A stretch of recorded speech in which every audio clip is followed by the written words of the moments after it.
Hello मेरे प्यारे बच्चों, स्वागत है आपका आपके अपने YouTube चैनल में डेफिनेट सक्सेस पाठशाला।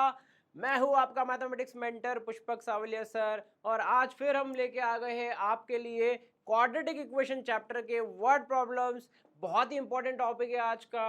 आप ये मान के चलिए कि इस क्वाड्रेटिक इक्वेशन के वर्ड प्रॉब्लम से 5 मार्क का क्वेश्चन आता ही है बोर्ड एग्जाम में। बहुत इंपॉर्टेंट टॉपिक है। तो चलिए फटाफट कुछ बढ़िया से मजेदार से वर्ड प्रॉब्लम्स डिस्कस करते हैं क्वाड्रेटिक इक्वेशन को लेके।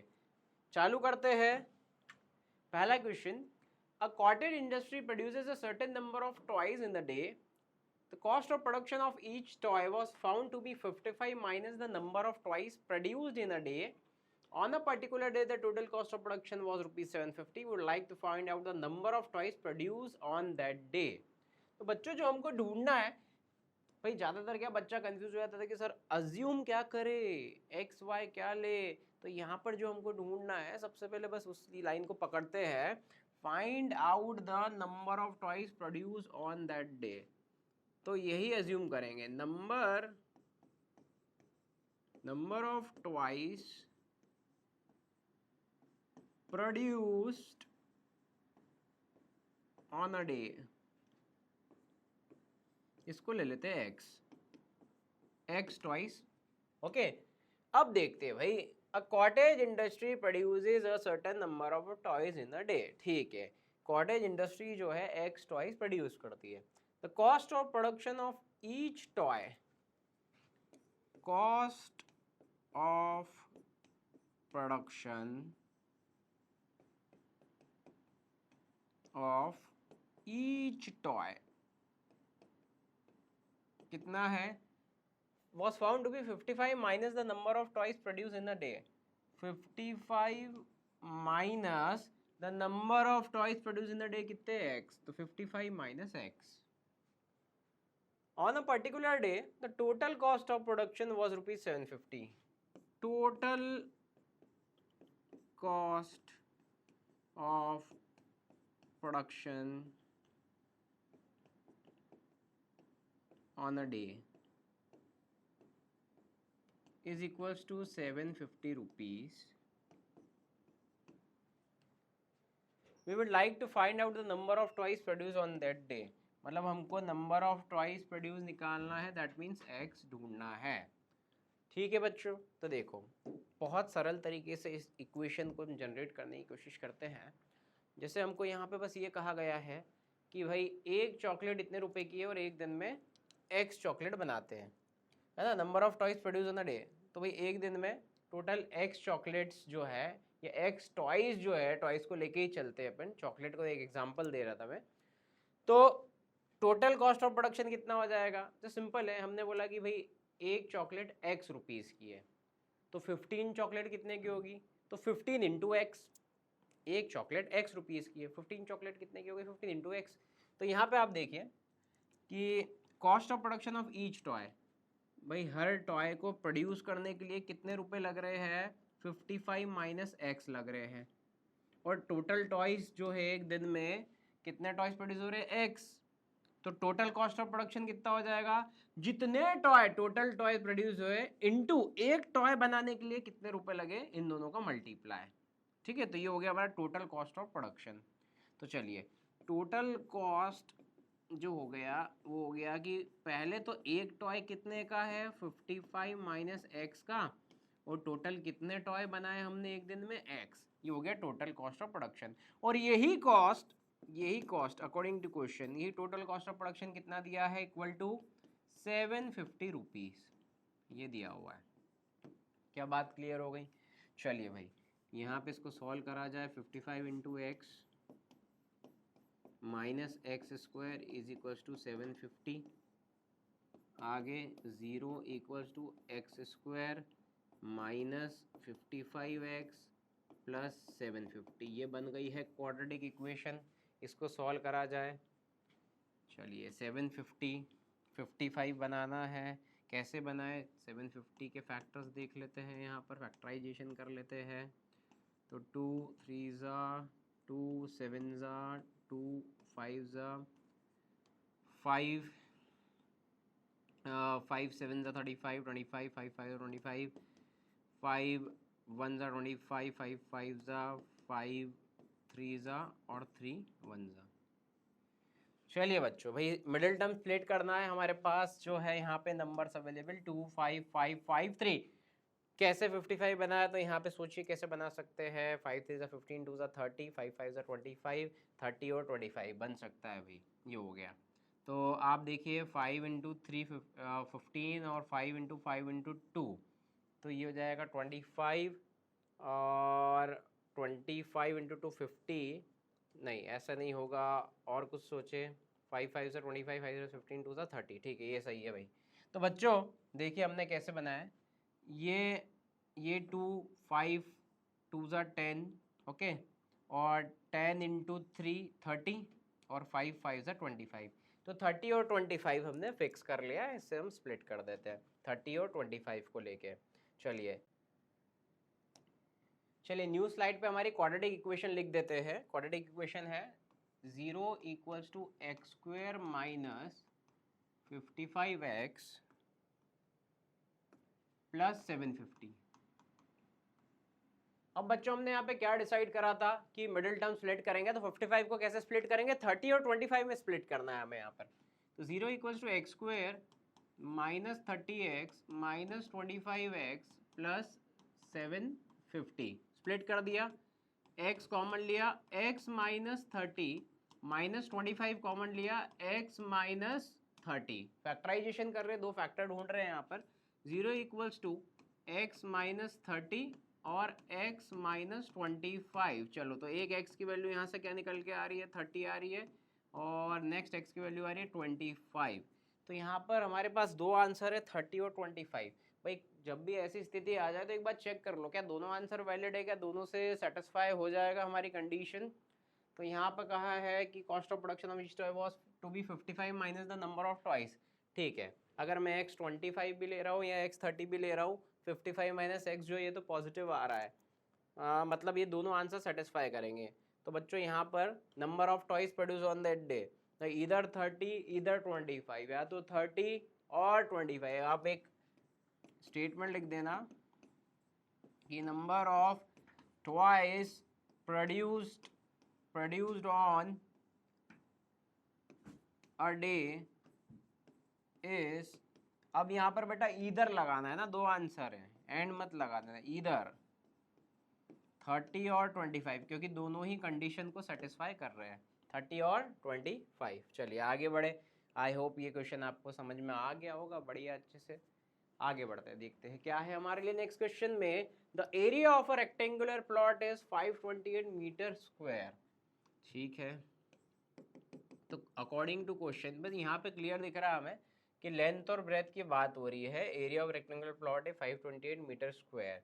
ठीक है, तो लेंथ को एल ही ले रहे हैं हम यहाँ पर, अभी लेंथ को एल ले लेते हैं और ब्रेथ को बी ले लेते हैं, और एरिया जो है हमारा वो है 528, that is L into B, area of rectangle. The length of the plot is 1 more than twice its breadth. Length of the plot is 1 more than 2 times is breadth. ठीक है, 1 plus 2b, find the length and breadth of the plot. ठीक है, okay all right. तो बड़ा simple question है, simple है, clear. अब आप यहाँ पे देखिए हमारे पास ये इक्वेशन 1 है, ये 2 है, दोनों को मर्ज करते हैं तो एक क्वाड्रेटिक बन जाएगी। तो आप देखो इक्वेशन 2 से L की जगह 1 प्लस 2b 1 में सब्सटीट्यूट कर देते हैं। ओके, तो substitute value of L from equation 2 in equation 1। चलो कर दे। तो चलिए हो जाएगा बच्चों हमारा 528 इक्वल्स टू एल की जगह मैंने लिख दिया 1 प्लस 2b इंटू बी। तो 528 equals to b plus 2b square, quadratic generate हो गई। 0 equals to 2b square plus b minus 528, एक क्वाड्रेटिक जनरेट हो गई बच्चों यहाँ पर। चलिए अब इसको सॉल्व करें। तो 528 स्प्लिटिंग द मिडिल टर्म से ही इसको कोशिश करते हैं सॉल्व करने की। 528 इंटू 2, अगर मैं a इंटू सी करूँ तो यार 2 इंटू 528, 528 के फैक्टर्स देखे भाई, प्राइम फैक्टराइजेशन करते हैं 528, 2 2 ज़ा 4, 2 6 ज़ा 12, 2 4 ज़ा 8, 2 1 ज़ा 2 3 ज़ा 2 2 ज़ा 2 6 ज़ा 2 6 ज़ा 2 3 3 3 1 1 एंड 11 1 ज़ा। तो बेसिकली हमारे पास यहाँ पर जो फैक्टर्स मिलेंगे ये मिलेंगे 2 इंटू 528 के है, 2 into 2 into 2 into 2 into 3 into 11। भाई मिडल टर्म क्या है? मिडल टर्म यहाँ पर आप देखो तो 1 भी बोल सकते हैं इसको, 1 भी मतलब 1 बनाना है हमें, इनकी हेल्प से 1 बनाना है। तो 1 कैसे बनाए यहाँ पे सोचते हैं, चलो देखते हैं। 2 to the 4 to the 8 to the 16 to the 32। ठीक है भाई, ये क्लब होके 32 आ गए यहाँ पे, यहाँ से यहाँ तक देखिए आप 32 आ गया, ये 2 की पावर 5 है और ये 3 इंटू 11 33 आ जाएगा। तो ये 33 ये 32 दोनों को सब्ट्रैक्ट करा 1 आ जाएगा, हो गया काम हमारा। चलिए 0 equals to 2b square, 0 equals to 2b square 33b minus 32b, तो ये 1 भी आ गया, मिडिल टर्म स्प्लिट हो गई, माइनस 528, ये हो गया काम। चलिए 0 इक्वल्स टू यहाँ पर क्या कॉमन लिया जाए भाई, 2b square plus 33b minus 32b। तो अभी यहाँ पर आप देखिए 2 और 33 इन दोनों का जो HCF है वो तो 1 ही है, तो हमारे पास कॉमन आ नहीं रहा है। चलिए कोई बात नहीं, b ही ले लेते हैं, कोई नंबर नहीं आ रहा है, तो आ जाएगा 2b प्लस 33, ये आ गया। और यहाँ पे 32 और 528 में देखिए क्या कॉमन ले सकते हैं, यहाँ पर हम क्या कॉमन ले लें, तो अगर दोनों की HCF की बात करें 32 2 की पावर 5, 528 जो है ये है 2 की पावर 4 इंटू 3 इंटू 11, मतलब 2 की पावर 4 कॉमन ले जा सकती है, 16 कॉमन लिया जा सकता है, तो दोनों से माइनस 16 कॉमन ले लिया। अब यहाँ से बचेगा 2b प्लस 33, डन। ठीक है, तो 0 इक्वल्स टू 2b प्लस 33 और b माइनस 16, तो 2b प्लस 33 इक्वल्स टू 0, यहाँ से b की वैल्यू निकल के आ रही है नेगेटिव, जो कि हम करेंगे इग्नोर, क्योंकि ब्रेथ जो है वो नेगेटिव नहीं हो सकती है। और यहाँ से b minus 16 equals to 0, b निकल के आ गया है 16, तो इसको कंसिडर करके हमारा आंसर यहाँ पर लिख देंगे। तो b 16 हो गया बच्चों, और यूनिट देख लेते, मीटर में आएगा और लेंथ 1 प्लस 2b है, तो b 16 मीटर रहेगा और लेंथ कितना है 1 प्लस 2b, तो लेंथ आ जाएगा 1 प्लस 2 इंटू बी मतलब 32, ओके, और ये आ जाएगा 33 मीटर। तो वर्ड प्रॉब्लम है तो एक स्टेटमेंट लिख देना, therefore the length of the rectangle is 33 metre and the breadth of the rectangle is 16 metre. Okay, done. चलिए आई होप आपको ये समझ में आ गया होगा, क्लियर हो गया होगा। आसान क्वेश्चन था, सिंपल क्वेश्चन था भाई। कुछ कुछ एनसीईआरटी के क्वेश्चंस भी हमने यहाँ पे रखे डिस्कशन के लिए, कुछ एग्जाम्पलर के क्वेश्चन भी रखे डिस्कशन के लिए। आगे बढ़ते हैं अगले क्वेश्चन की तरफ। The product of to consecutive positive integers is 306। तो यहाँ पे सबसे इंपॉर्टेंट वर्ड है कॉन्जिकेटिव। भाई कॉन्जिकेटिव का मतलब क्या है आपको ये समझा दे, अगर जैसे एक नंबर है 3 तो इसका कॉन्जिकेटिव नंबर मतलब जस्ट नेक्स्ट नंबर रहेगा 4, एक नंबर है 7 इसका नेक्स्ट नंबर रहेगा 8। कैसे कर रहे हैं अपन, +1 कर रहे हैं, तो अगर एक नंबर x है तो नेक्स्ट नंबर क्या रहेगा x प्लस 1 आएगा, ये होता है कॉन्जिकेटिव। तो एक नंबर हम ले लेते हैं, लेट द नंबर b, भाई कॉन्जिकेटिव नंबर लेना है तो x एंड x प्लस 1 ले लेते हैं। अब यहाँ कहा है the product of to consecutive positive integers, अब इन दोनों का प्रोडक्ट लेना है। तो अकॉर्डिंग टू क्वेश्चन हमको दोनों का प्रोडक्ट लेना है, मतलब दोनों को मल्टीप्लाई करना है। x इंटू एक्स प्लस 1 कितना आ रहा है, 306 आ रहा है। फाइंड द इंटीजर्स, ठीक है ढूंढते हैं भाई, सॉल्व कर लेते हैं। X square plus x minus 306 equal to 0, बहुत आसान क्वेश्चन है, बहुत इजीली हमारी इक्वेशन बन गई। बस अब तो स्प्लिटिंग द मिडिल टर्म करें, इसको सॉल्व करते हैं। 306 फैक्टराइज करें, 2 1 ज़ा 2 5 ज़ा 2 3 ज़ा 3 5 ज़ा 15, 3 1 ज़ा और 3 1 ज़ा 3 7 ज़ा 17 1 ज़ा। तो हमारे पास 2 3 3 17, इसकी हेल्प से यहाँ पे मिडिल टर्म क्या है, मिडिल टर्म कुछ नहीं लिखा है, मतलब 1 मान के चल सकते हैं, 1 है। तो 3 3 ज़ा 9, 9 2 ज़ा 18, 18 माइनस 17 जो है बच्चों ये आ गया 1, काम हो गया हमारा। 18 x square plus 18x minus 17x minus 306 equals to 0। तो x कॉमन लिया, ये आ जाएगा x प्लस 18, यहाँ से माइनस 17 कॉमन लिया, x plus 18 is equals to 0। तो बच्चों ये आ गया x minus 17 x plus 18 is equals to 0। और यहाँ से x की वैल्यू आ रही है, एक तो 17 आ रही है और एक x की वैल्यू आएगी माइनस 18। ठीक है, अब यहाँ पे कहा गया है क्वेश्चन में पॉजिटिव इंटीजर्स। भाई जब भी दो दो आंसर्स आएंगे ना तो हमको सोचना है, वापस से क्वेश्चन को देखना है, क्या दोनों आंसर एक्सेप्टेबल है, क्या एक है एक एक्सेप्टेबल, तो क्यों है, क्वेश्चन की कंडीशन सेटिस्फाई हो रही है नहीं हो रही है। तो पॉजिटिव इंटीजर, तो 17 हमारा पॉजिटिव इंटीजर है, 18 नेगेटिव इंटीजर है, 17 को एक्सेप्ट कर लिया। तो बच्चों हमारे जो फाइनल आंसर आ गया वो आ गया है, एक है 17 और अगला इंटीजर है x प्लस 1, वो है 18। तो this is our final answer 17 and 18, x and x plus 1। Simple, ठीक है, ओके आगे बढ़ते हैं बच्चों। Rohan mother's age is 26 years older than him. The product of their ages 3 years from now will be 360. Find the Rohan present age. तो क्या ढूंढना है यहाँ पर, रोहन की प्रेजेंट एज ढूंढना है। क्या बात हुई थी, किसको अज्यूम करना रहता है, तो जो पूछा गया है उसको अज्यूम करना रहता है। रोहन की प्रेजेंट एज को ही अज्यूम कर लेते हैं, आप कर ले, रोहन की प्रेजेंट एज को ले लेते हैं। चलो, let Rohan present age be x years. चलिए x ईयर्स ले लिया इसके प्रेजेंट एज को। अब क्वेश्चन क्या कह रहा है, Rohan's mother is 26 year older than him. तो रोहन्स मदर एज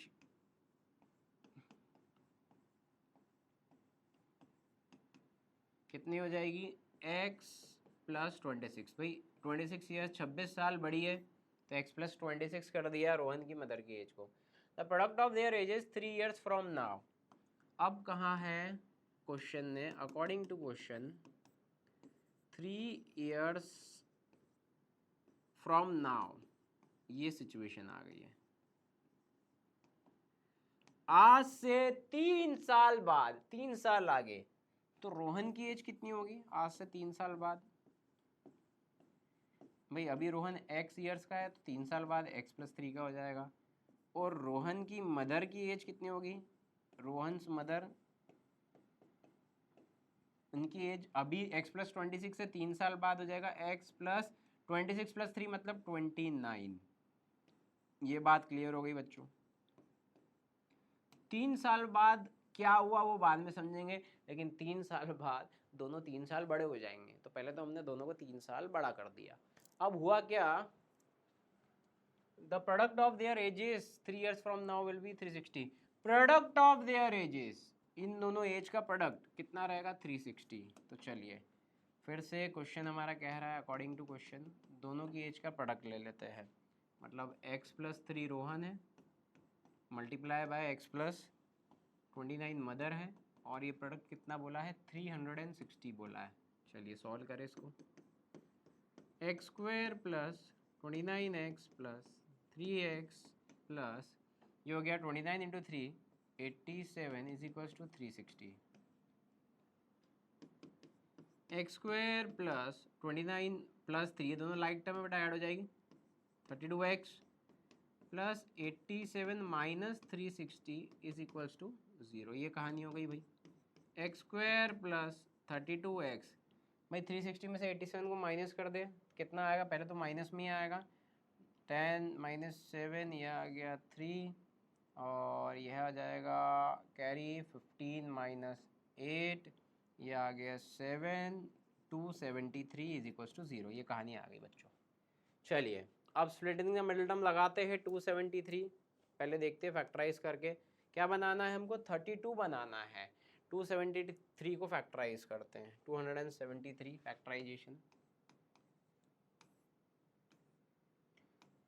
3 9 ज़ा 3 1 ज़ा, ओके।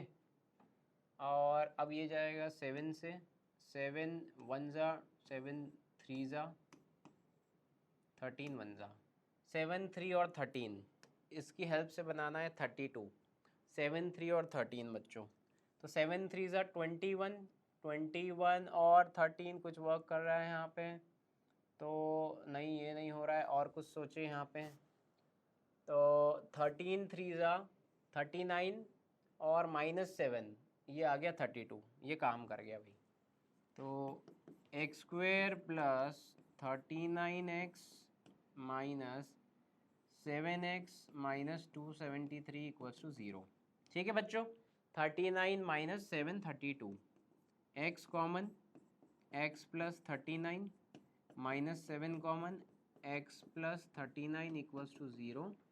तो यहाँ से दो फैक्टर निकल के आ गए, एक है x प्लस 39, एक है x minus 7 is equals to 0। तो यहाँ से बच्चों x की वैल्यू जो निकल के आ रही है वो आ रही है -39, और यहाँ से x की वैल्यू जो निकल के आ रही है वो आ रही है 7। तो भाई कौन सी ले? ऑब्वियसली एज है, एज तो पॉजिटिव ही रहेगी। तो रोहन की परसेंटेज हमने x ईयर माना था, तो 7 को कंसिडर करके हमारा आंसर लिख सकता है। तो फाइनल आंसर आ गया है यहाँ पर कि Rohan's percentage is equals to 7 years, 7 साल का है रोहन प्रेजेंटली। प्रेजेंट लिखना बहुत जरूरी है, बच्चा गलती ये करता है, बस वो लिख देगा let the Rohan age be x years. अरे प्रेजेंट लिखो बच्चों, प्रेजेंट की बात हो रही है। ओके चलिए डन, खत्म, आगे बढ़ते हैं नेक्स्ट क्वेश्चन। चलिए बच्चों, तो नेक्स्ट क्वेश्चन क्या है देखे, find two numbers whose sum is 27 and product is 182। ये बहुत ही इजी क्वेश्चन है भाई। यहाँ पर ये कहा गया है कि दो नंबर का सम दिया है, तो पहले अज्यूम यही कर देते कि let the numbers be x and y. भाई नंबर्स को एक्स एंड वाई अज्यूम कर लेते हैं। अब ये कहा है क्वेश्चन ने कि दो नंबर का सम 27 है, एक तो ये बात कही है भाई। यहाँ से x को हम 27 माइनस वाई भी लिख सकते हैं, कर सकते हैं ना ट्रांसपोज करके। फिर कहा है दो नंबर का प्रोडक्ट 182 है, मतलब x इंटू वाई, ये दिया है 182। अब एक काम करें, इक्वेशन नंबर 1 से x की वैल्यू यहाँ पर सब्सटीट्यूट कर देते हैं, इसको इक्वेशन नंबर 2 बोल देते हैं। चलिए तो यहाँ पे लिख लेते हैं हम substitute value of x from 1 in equation number 2। चलिए डाल देते हैं, तो ये x की जगह हम यहाँ पर 27 माइनस वाई ये सब्सटीट्यूट कर दिया, इंटू वाई इक्वल्स टू 182। अब y में क्वाड्रेटिक बन जाएगी बच्चों, यहाँ पे 27y minus y square equal to 182। भैया y में क्वाड्रेटिक बन गई है, अब तो बहुत आसान है, 182 को फैक्टराइज कर लेते हैं। 182, 2 9 ज़ा 2 1 ज़ा 7 13 13 1। मिडिल टर्म क्या बनाना है, यहाँ पर मिडिल टर्म हमारी जो बनेगी वो है 27। इसको स्टैंडर्ड फॉर्म में लिख दो भाई, थोड़ा कन्फ्यूजन तो नहीं हो रहा है आपको? देखो तो ये जो बनी है 0 equals to y square minus 27y और प्लस 182, ये बना है, ये सेम है, ठीक है सेम है। चलिए अब 2 7 और 13 मिडिल टर्म 27 बनाना है, तो सिंपल है, 7 2 14 प्लस 13 बन गया 27, खत्म। 0 equals to y square minus 14y minus 13y plus 182। तो 0 इक्वल्स टू वाई कॉमन लिया, y माइनस 14 माइनस 13 कॉमन लिया, y माइनस 14। तो एक y माइनस 14 फैक्टर आ गया बच्चों, और एक आ गया y माइनस 13 फैक्टर। तो यहाँ से y की वैल्यू निकल के 14 आ गई और y की वैल्यू निकल के आ गई 13। दो आंसर आ गए 14 और 13। चलिए अब देखते हैं कौन सा आंसर कंसिडर करा जाए। अब आप देखो, अगर मैं y 14 लेता हूँ तो 27 माइनस 14 बेटा ये x 13 आ जाएगा, और y 13 लेता हूँ 27 माइनस 13 तो x 14 आ जाएगा। इसका मतलब यहाँ से एक नंबर 14 और एक नंबर 13 ही रहेगा। देखो दो नंबर यहाँ पे बोले गए थे, एक x और y, तो हम मान लेते हैं चलिए एक, अगर हमने y 14 से प्रोसीड करा तो x हमारा 13 आ जाएगा। मतलब टू नंबर्स आर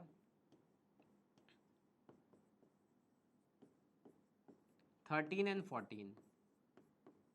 या अगर आपने y 13 से प्रोसीड करा तो x आपका 14 आ जाएगा। मतलब दो नंबर तो फिक्स है ना आपके, 13 और 14, ये दो तो फिक्स हो गए। तो चलिए, तो ये आंसर है कि हमारे दो नंबर है 13 और 14। चेक भी कर लो, 13 प्लस 14 27 आ रहा है, और 13 इंटू 14 हम करेंगे तो 182 आएगा। डन, आगे बढ़ते हैं। The altitudes of a right triangle is 7 cm less than its base. If the hypotenuse is 13, find the other two sides. ठीक है, एक राइट एंगल ट्राइंगल है, और ये कहा गया है राइट एंगल ट्राइंगल के बारे में कि एल्टीट्यूड और बेस का रिलेशन है। ये राइट एंगल ट्राइंगल है, ट्राइंगल हम बोल देते कि ये ट्राइंगल है ABC।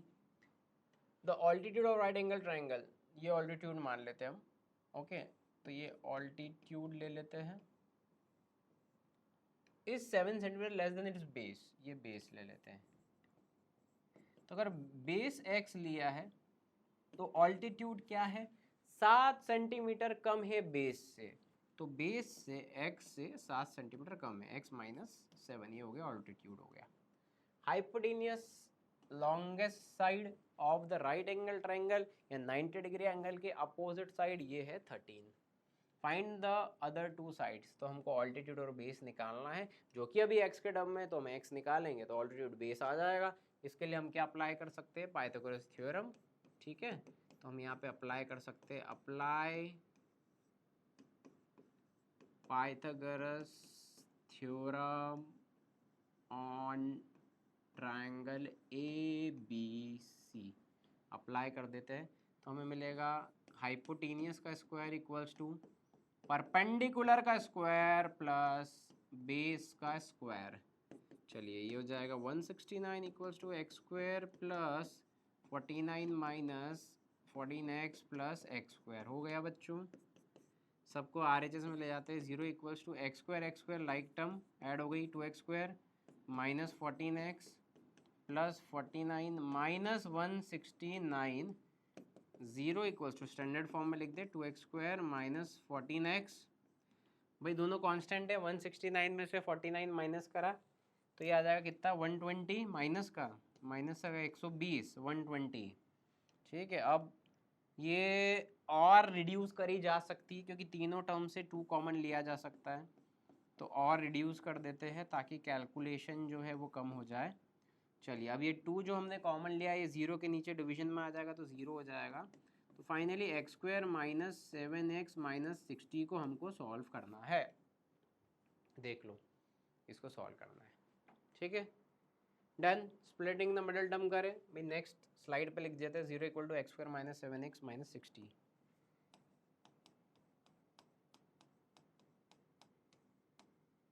चलिए कैसे करें, कैसे कर सकते हैं यहाँ पर, तो 60 को अगर हम प्राइम फैक्टराइज करें 230, 215, 3 5 ज़ा 5 1 ज़ा, तो 7 बनाना है, 5 3 ज़ा 15, 3 2 6, 5 2 ज़ा 10, 3 2 ज़ा, देखते क्या क्या कॉम्बिनेशन लग रहे हैं, और 5 2 ज़ा 10, 2 ज़ा 20, 3 2 ज़ा 6, 2 ज़ा 12 और 5। ठीक है बच्चों, ये हो गया, ये हो गया, यहाँ से 12 मिला और ये 5 है, तो 12 माइनस 5 बन गया 7। चलिए x square minus 12x plus 5x, तो minus 12x plus 5x minus 7x minus 60 हो गया काम। x common, x minus 12 plus 5 common, x minus 12, 0 equals to x minus 12 bracket x plus 5, तो x की वैल्यू 12 आती है और x की वैल्यू आती है माइनस 5। तो किससे प्रोसीड करा जाए, क्या लग रहा है आपको भाई, x बेस है पॉजिटिव ही रहेगा। चलिए, तो पॉजिटिव रहेगा तो 12 के साथ प्रोसीड करते हैं। तो base is equals to x equals to 12 centimetre unit चल रही है बिल्कुल। और ऑल्टीट्यूड के बारे में क्या कहा था, x माइनस 7, देख पा रहे हैं आप, x माइनस 7, 12 माइनस 7, तो 12 में से 7 गई, आ गया 5 सेंटीमीटर। और बच्चों हमको ये पहले ही पता था कि 13 पाइथागोरन ट्रिपलेट की बात करें तो 5, 12 और 13 पाइथागोरन ट्रिपलेट रहते हैं यहाँ पर। ठीक है, तो हमारा आंसर 5 और 12 आना है, जो कि आ गया। सिंपल, आगे बढ़े। 5 सेंटीमीटर ऑल्टीट्यूड हो गया, base 12 centimetre, hypotenuse 13 already given थी। आगे बढ़े, चलो नेक्स्ट क्वेश्चन पर बढ़ते बच्चों। देखिए अगला क्वेश्चन हमारे लिए क्या लेके आ रहा है। A pole has to be erected at a point on the boundary of a circular park of diameter 13 metre. एक सर्कुलर पार्क है, सर्कुलर पार्क है, ये सर्कुलर पार्क है। A pole has to be erected at a point on the boundary of a circular park of diameter 13 meter in such a way that the difference of its distance from two diametrically opposite fixed gates A and B on the boundary is 7 metre. अच्छा, तो पहले एक काम करते हैं, पहले तो हम डायमीटर बना देते हैं यहाँ पर। जैसे हमने ये डायमीटर लिया और ये डायमीटर के दो एंड हो गए। ओके, अभी मैंने ए भी बोल दिया है। A pole has to be erected at a point on the boundary of a circular park of a diameter 13 metre. Diameter 13 दिया हुआ है और हमने कहा कि यहाँ हमारा पोल है, ये हमारा पोल P बोल दिया हमने। In such a way that the difference of the distances from the two diametrically opposite fixed gate A and B, diameter के एंड पर A और B गेट है, इन दोनों गेट की जो दूरी है, अभी हम AP और BP बोल देते पोल से। भाई दोनों गेट A और B जो हमारे गेट हैं, इन दोनों की पोल से दूरी को AP BP बोल दिया। तो यहाँ कहा है in such way that the differences of its distance from two diametrically opposite fix gate. तो ये जो डिस्टेंस है AP और BP, इनका डिफरेंस मतलब according to question AP minus BP बोल दो या BP माइनस AP बोल दो, डिफरेंस। भाई किसी को बड़ा किसी को छोटा मान लेते, एक काम करते, AP को अगर मैं बड़ा मान लेता हूँ या BP को बड़ा मान लेते, चलो AP को ही बोल देते, AP is greater than BP, तो AP माइनस BP दिया हुआ है ना। ये कितना दिया है, difference of it distance from two diametrically opposite fix gates A and B on the boundary 7 metre, ये दिया है 7 मीटर दिया हुआ है। Is it possible to do so, पहले तो हमारा क्वेश्चन ये है, क्या ये करना पॉसिबल है क्या, is it possible to do so. If yes, at what distance from the two gate should the pole be erected. अगर ये पॉसिबल है तो हमको पोल की दूरी बताना है ए और बी दोनों गेट से। ओके, चलिए देखते हैं भाई है क्या पॉसिबल, लेट्स सी। तो एक काम करते हैं, यहाँ पर क्या करें, एक्स अज्यूम कर लेते हैं। ओके, तो हमने बोल दिया कि भाई बीपी को ले लेते हैं एक्स मीटर। तो बच्चों एपी कितना हो गया, बीपी इधर आया, 7 प्लस बीपी, एपी हो जाएगा मतलब 7 प्लस एक्स हो गया बच्चों। तो बीपी को हमने एक्स ले लिया, एपी हो जाएगा 7 प्लस एक्स, 7 प्लस एक्स हो गया। अब एक 9th का सर्कल का थ्योरम आपको याद होगा, angle in a semi circle is 90 degree. तो आप देखो ये सेमी सर्कल हमें दिख रहा है, A B P A R है, सेमी सर्कल दिख रहा है, ए बी डायमीटर है, तो ये जो एंगल रहेगा ये रहेगा 90 डिग्री। तो angle A P B is equal to 90 degree, angle in a semi circle, 9th की theorem, angle in a semi circle. चलिए ये हो गया।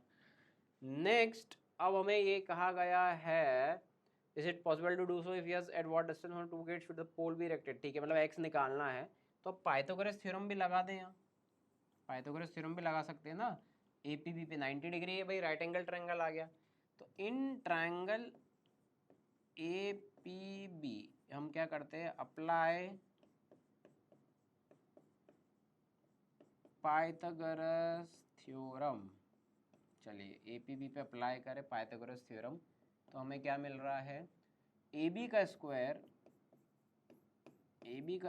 इक्वल्स टू ए पी का स्क्वायर प्लस पी बी का स्क्वायर, ये मिला। चलिए यहाँ पे करते हैं, वैल्यू डाल देते, 13 का square is equals to A P मतलब 7 प्लस एक्स का होल स्क्वायर प्लस एक्स का होल स्क्वायर, तो जाएगा 169 equals to A plus B का होल स्क्वायर, आइडेंटिटी लगा दे, A square plus B square plus 14x plus x square, 169 is equals to 49 plus 2x square plus 14x, 0 equals to 2x square plus 14x plus 49 minus 169, और 0 equals to 2x square plus 14x minus 120। भाई ये हमारी equation निकल के आई है। क्या ये equation कहीं देखी देखी सी लग रही है भाई, सुनी सुनी सी लग रही है भाई? ये इक्वेशन जो है अगर हम देखें तो पिछला क्वेश्चन देखो आप, 2x square minus 14x minus 120, भाई ये तो सेम इक्वेशन है लास्ट क्वेश्चन में ना, 2x square minus 14x minus 120 है ना। बस यहाँ पे 14x जो है ये पॉजिटिव आ रहा है, यहाँ पे 14x प्लस का आ रहा है। अब यहाँ देखो आप, लास्ट में 14x क्या था भाई, माइनस का था, तो यहाँ पे प्लस का आ रहा है। तो एक बात तो क्लियर है भाई, ये 2 कॉमन ले लेते हैं यहाँ पर, 2 कॉमन लेने के बाद ये स्प्लिट हो जाएगा, तो ये पॉजिटिव का रहेगा, पॉजिटिव का रहेगा मतलब 12 माइनस 5 आएगा। चलिए तो 2 कॉमन ले लिया बच्चों, 2 कॉमन लिया तो ये बन जाएगा 0 equals to x square plus 7x minus 120, ये बात क्लियर हो गई। अब स्प्लिट कैसे करेंगे, तो x square plus 12x minus 5x minus 1, अच्छा अरे 120 को भी तो भैया 120 को भी तो छोटा करिए, उससे भी तो 2 कॉमन लिया है, उससे भी 2 कॉमन लिया है, तो ये जाएगा माइनस 60 और एक्स स्क्वायर प्लस 12x, अब मिडिल टर्म स्प्लिट करें, 7x को क्या लिख दिया हमने, 12x minus 5x minus of 60, अब सही है। चलिए कॉमन लेते हैं, 0 इक्वल्स टू, दोनों से हम कॉमन ले लेते हैं सबसे पहले x, तो x कॉमन लिया, x प्लस 12 आ गया, माइनस 5 कॉमन लिया, x प्लस 12 आ गया, दोनों से कॉमन ले लिया, तो x plus 12 x minus 5, 2 factor आए, x प्लस 12 और x माइनस 5, तो यहाँ से x की वैल्यू निकल के आ रही माइनस 12 और x की वैल्यू निकल के आ रही 5।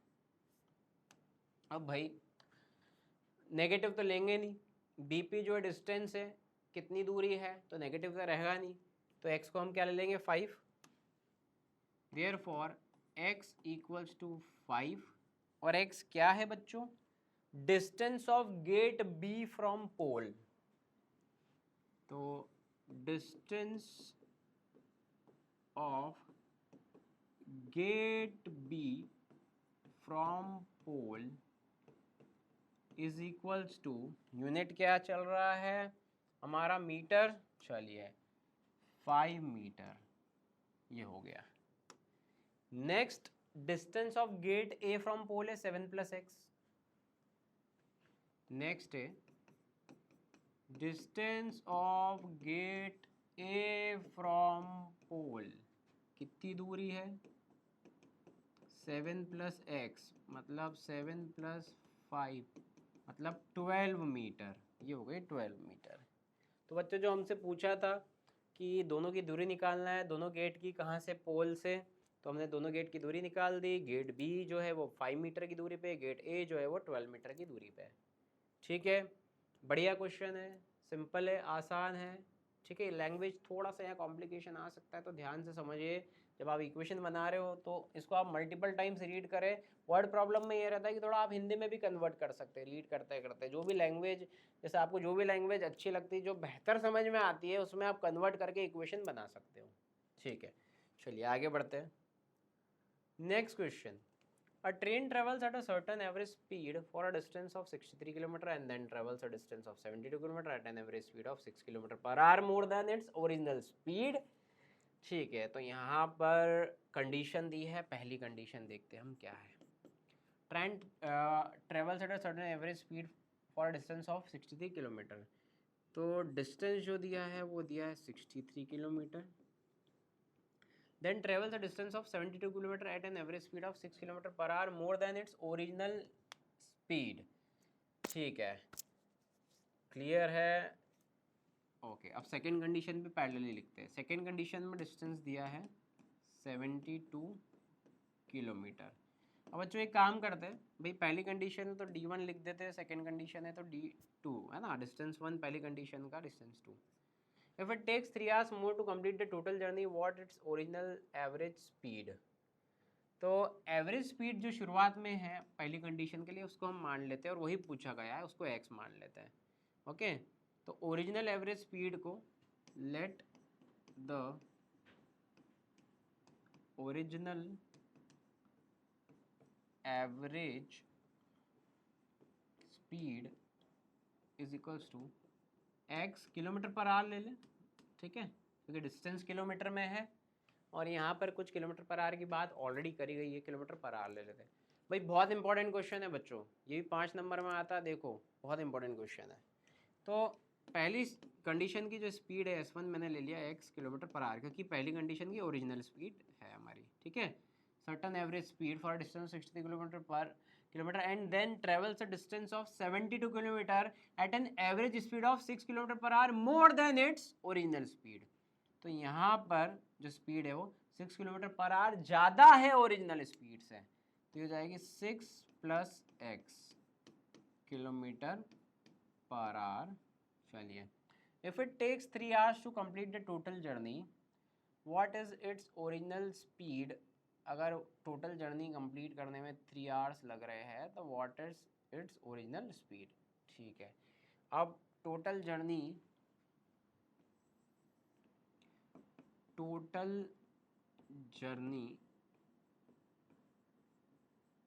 टाइम जो है वो है 3 hours. ठीक है, पहली कंडीशन का टाइम एक T1 ले लेते हैं, दूसरी कंडीशन का टाइम को T2 ले लिया हमने. टाइम सिंपल है. चलिए, तो भाई हमने सब चीज़ें लिख दी, सब स्टेज सेट हो गया है. अब देखते हैं फाइनली क्या इक्वेशन निकल के आएगी. अ train travels at a certain average speed for a distance of 63 kilometre. तो भाई ट्रेन ने 63 किलोमीटर ट्रैवल करा, उसकी एवरेज स्पीड हमने x मान ली थी.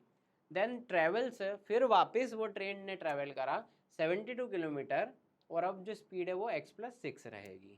Okay, if it takes 3 hours to complete the total journey. दोनों ही जर्नी को साथ में करने में 3 घंटे लगा. मतलब यहाँ से एक इम्पॉर्टेंट इक्वेशन निकल के आ रही बेटा. टाइम फ्रेम पे देखो इम्पॉर्टेंट इक्वेशन निकल के आएगी कि दोनों जर्नी, मतलब पहली 63 किलोमीटर वाली जर्नी का टाइम और फिर 72 किलोमीटर वाली, दोनों का जर्नी का जो टाइम है वो 3 hours है. तो T1 plus T2 equals to 3 hours मैंने लिखा. What is its original speed, आपको ओरिजिनल स्पीड निकालना है. तो सबसे इम्पॉर्टेंट बच्चों ये है, ये जो टाइम फ्रेम पर हमने इक्वेशन जनरेट करी है. अब फिजिक्स का फॉर्मूला है हमारे पास, speed equals to distance upon time. तो यहीं से हमें टाइम मिल जाएगा डिस्टेंस अपॉन स्पीड. तो यहाँ देखें टाइम क्या होगा, डिस्टेंस अपॉन स्पीड होगा, लेकिन फर्स्ट कंडीशन है तो D1 S1 कर देते हैं. तो T1, तो D1 कितना है 63, S1 कितना है x. सेकेंड कंडीशन का टाइम है तो वही डिस्टेंस अपॉन स्पीड, लेकिन सेकेंड कंडीशन है तो D2 S2 कर दिया, दैट इज 72 और 6 प्लस x, ये हो गया. अब बच्चों यहाँ पर वैल्यू इंसर्ट कर देते हैं. तो T1 जो है वो है 63 अपॉन x, T2 जो है वो है 72 upon 6 plus x is equals to 3. ये बन गई इक्वेशन, ये बन गई है इक्वेशन. अब इसको स्टैंडर्ड कोऑर्डिनेट इक्वेशन के फॉर्म में कन्वर्ट कर देते हैं.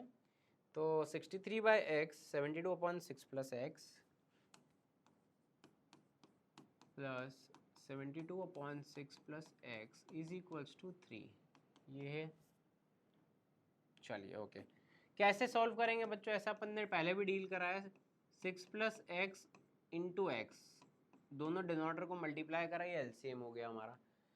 भाई इसको डिवाइड करा, एक्स से एक्स कैंसिल आउट हुआ, 6 प्लस एक्स बचा। 6 प्लस एक्स का मल्टीप्लाई जो है वो होगा न्यूमरेटर में 63 में। ये दोनों को डिवाइड करा, 6 प्लस एक्स से 6 प्लस एक्स कैंसिल हो गया, एक्स का मल्टीप्लाई होगा 72 में, तो हो जाएगा 72x इज इक्वल्स टू 3। तो ये हो गया 63 इंटू 6 करे, 6 3 ज़ा 18, 6 ज़ा 36, 378 plus 63x plus 72x upon, भाई इनका मल्टीप्लाई करो, 6 into x 6x, x into x x square is equals to 3। ठीक है, अब यहाँ पर हो गया 378, दोनों x की टर्म में लाइक टर्म ऐड हो जाएगी, तो ये हो जाएगा 135x। चलिए, और ये 6x प्लस एक्स स्क्वायर का मल्टीप्लाई ट्रांसपोज हो जाएगा, भाई 3 में मल्टीप्लाई हो जाएगा, तो 3 में मल्टीप्लाई हो जाएगा, 6x प्लस एक्स स्क्वायर का मल्टीप्लाई कर देते हैं, तो 378 plus 135x is equals to 6 into 3 18x plus 3x square. सभी टर्म्स को हम ले जाते हैं RHS में, तो 3x square plus 18x minus 135x minus 378। भाई क्वाड्रेटिक आ गई है हमारी, 3x स्क्वायर, x और x दोनों लाइक टर्म है, माइनस कर देते हैं, तो 135 में से मैंने 18 माइनस कर दिया, तो ये कितना आ जाएगा, माइनस का 117x माइनस का 378। ठीक है, देख लो भाई क्या समझ में आ गया, बन गई हमारी स्टैंडर्ड क्वाड्रेटिक इक्वेशन, जनरेट हो गई क्वाड्रेटिक इक्वेशन। चलिए आगे बढ़ते हैं, अब क्या करें, 117 मिडिल टर्म स्प्लिट, क्या तीनों से 3 कॉमन लेके छोटा करा जा सकता है क्या, 117 से लिया जा सकता है, 378 से लिया जा सकता है, 3 कॉमन ले लेते, छोटा कर देते। 0 equals to 3x square minus 3 3 ज़ा 9, 3 9 ज़ा 27, 3 1 ज़ा 3, 3 2 ज़ा 6, 3 9 ज़ा 3 6 ज़ा 18। ये हो गया भैया, ये काम हो गया। 3 जो है 0 के नीचे डिवाइड में आ जाएगा, 0 हो जाएगा, तो ये स्टैंडर्ड बन गया x square minus 39x minus 126। चलो 126 का प्राइम फैक्टराइज करें, 126 का प्राइम फैक्टराइजेशन, 3 2 ज़ा 3, 1 ज़ा 3, 7 ज़ा 21, 7 1 ज़ा 7। मिडिल टर्म क्या है 39, कैसे बना इनकी हेल्प से 39 देखे, 3 3 ज़ा 9 2 ज़ा 18, 18 7 3 ज़ा 21 इंटू 2, 7 3 ज़ा 21 इंटू 2 42 माइनस 3, 42 माइनस 3 से बन गया है 39। तो हमने डिसाइड करा कि 42 माइनस 3 हमको करना है, कर दे। 0 equals to x square minus 39x, तो minus 42x plus 3x minus 126।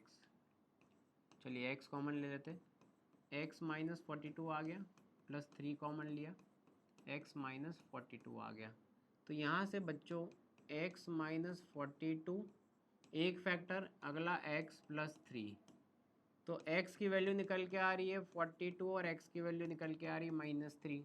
अब आप खुद बताइए, x हमारा क्या था, original average speed, x kilometre per our, तो ऑब्वियसली नेगेटिव तो हम इग्नोर करेंगे, तो हमारा आंसर जो रहेगा वो रहेगा that original speed of train is equals to 42 kilometre per hour. बच्चों ख़त्म, डन। बहुत बहुत इम्पोर्टेंट क्वेश्चन है, बहुत बढ़िया क्वेश्चन है। इस तरीके के क्वेश्चन जो है वो आते हैं, बहुत बार आए हैं, तो आप देख लीजिए और इस तरीके के क्वेश्चन की प्रैक्टिस कर लीजिए। ठीक है, डन। आगे बढ़ते हैं, नेक्स्ट क्वेश्चन की तरफ बढ़े। चलिए नेक्स्ट क्वेश्चन की तरफ बढ़ते हैं।